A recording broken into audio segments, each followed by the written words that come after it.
कल्पना चावला अंतरिक्ष पर जाने वाली भारतीय हिंदुस्तानी महिला। आखिर इसकी मौत की असली वजह क्या है?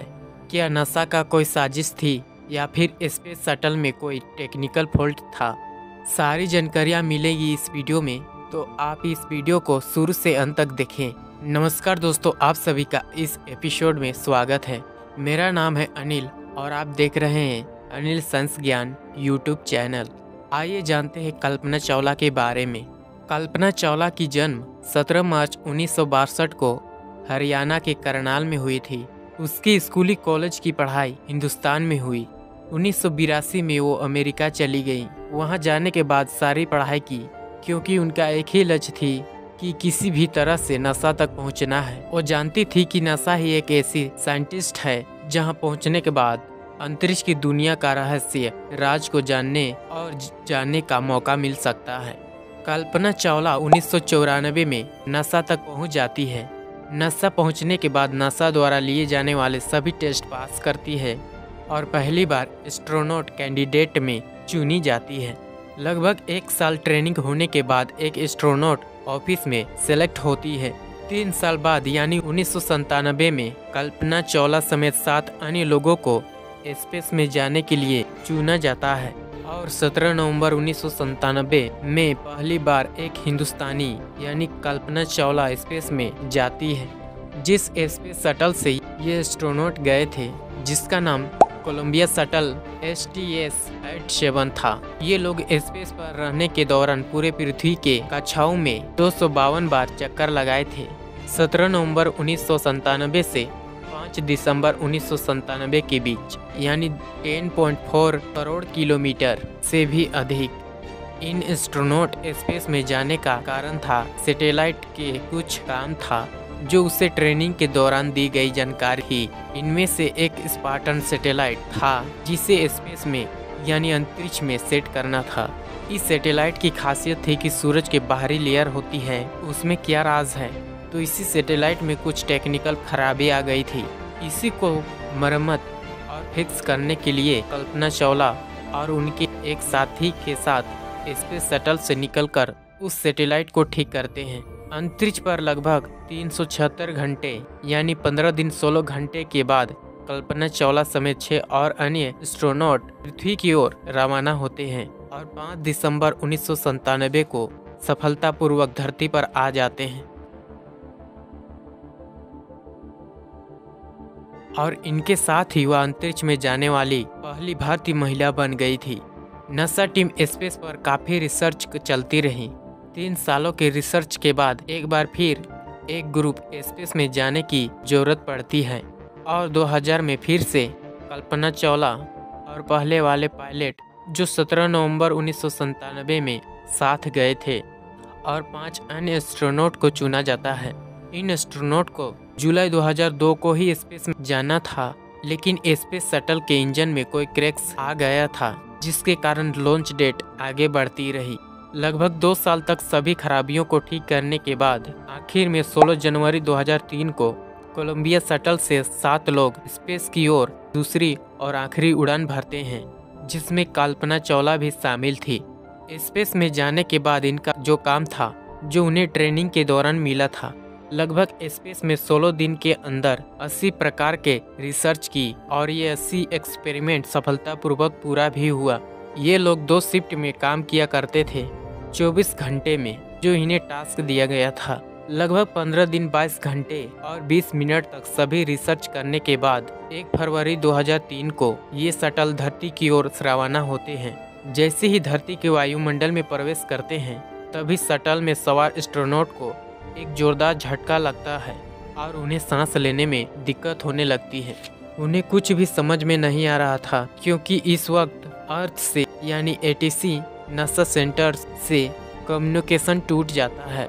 जब स्पेस और धरती के बीच के सफर में हो, शटल में सभी क्रू मेंबर्स बेहोश हो गए और शटल पर कोई भी कंट्रोल न होने के कारण वायुमंडल के घर्षण के कारण उनकी बाहरी सतहों पर दबाव पड़ने लगा, जिसके कारण धरती से लगभग 63 किलोमीटर ऊपर मात्र 30 सेकेंड के अंदर स्पेस शटल में आग लग जाती है और एक ब्लास्ट के साथ शटल समेत एस्ट्रोनॉट एक सफ़ेद ब्लास्ट के साथ आग के गोले में नीचे गिरने लगते हैं और इस तरह से कल्पना चावला समेत 6 अन्य अंतरिक्ष यात्रियों की मौत हो जाती है। इस घटना के बाद नासा टीम ने अनेक प्रकार से जांच पड़ताल करने की कोशिश किया। नासा टीम ने बारीकी से जांच करने के बाद एक ऐसा सच निकलकर सामने आया जिसे देखकर नासा टीम हैरान हो गए। इस रिसर्च नासा टीम के मुताबिक ये पूरा घटना एक इंसुलेशन फोम के कारण हुआ था।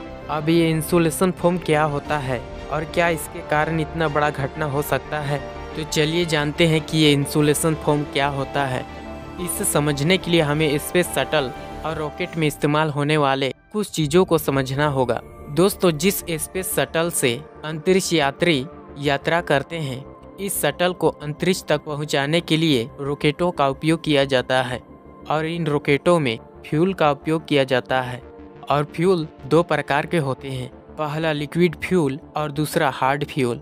लिक्विड फ्यूल में अधिकतर लिक्विड ऑक्सीजन और लिक्विड हाइड्रोजन का उपयोग किया जाता है। ये दोनों ही ईंधन बहुत कम तापमान में तरल रूप में होते हैं, इसलिए इतने कम तापमान को मेंटेन करने के लिए इस पूरे फ्यूल टैंक को अंदर और बाहर दोनों ओर से इंसुलेशन फोम से ढक दिया जाता है ताकि बाहर की गर्मी इस टैंक के अंदर न जाए।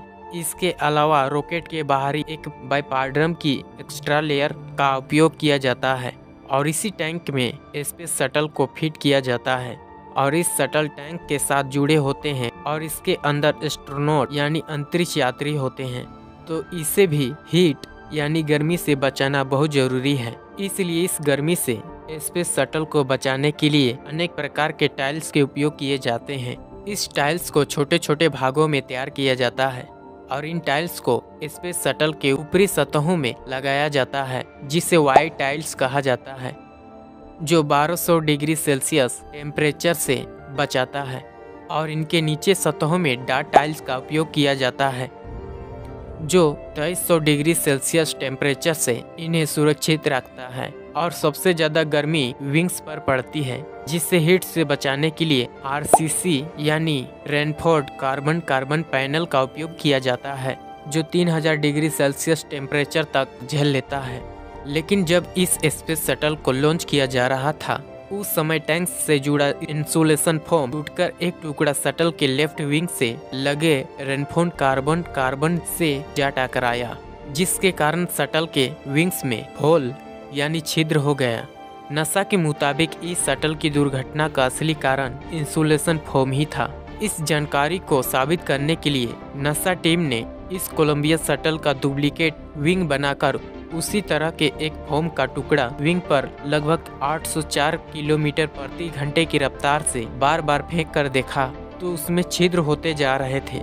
नासा की टीम को समझ में आ गया कि शटल के लॉन्चिंग के दौरान टैंक से टूटा फोम स्पेस शटल के विंग में टकराने का यही कारण था। लगभग 10 साल बाद 17 जनवरी 2013 में कोलंबिया के shuttle programme manager Wayne Hale ने एक ब्लॉग में बताया कि लॉन्चिंग के दौरान इस फोम के टूटने और टकराने को नासा के MMT यानी मिशन मैनेजमेंट टीम ने देख लिया था और नासा समझ चुका था कि इस शटल में सवार सभी एस्ट्रोनॉट धरती पर सही सलामत नहीं पहुंचेंगे। नासा ने ये सारी जानकारी क्रू मेंबर्स से छुपाए। कुछ लोगों का कहना है कि नासा ने अनुमान नहीं लगा पाए कि शटल में कितना नुकसान हुआ है। कुछ वैज्ञानिकों का कहना है कि ये जानकारी एस्ट्रोनॉट तक पहुंचा भी दी जाती तो वो कुछ नहीं कर पाते। नासा के टीम नहीं चाहते थे कि ये सुनकर घबरा जाएं कि हम बहुत जल्द मरने वाले हैं। दोस्तों, ये थी कल्पना चावला और स्पेस शटल से जुड़ी जानकारी। इस वीडियो के बारे में आपकी क्या राय है, हमें कमेंट में जाकर जरूर बताएं। वीडियो पसंद आए तो लाइक करें, शेयर करें और ऐसे ही जानकारी पाने के लिए इस चैनल को सब्सक्राइब करें। मिलते हैं एक नई वीडियो में एक नई जानकारी लेकर, तब तक के लिए नमस्कार, जय हिंद।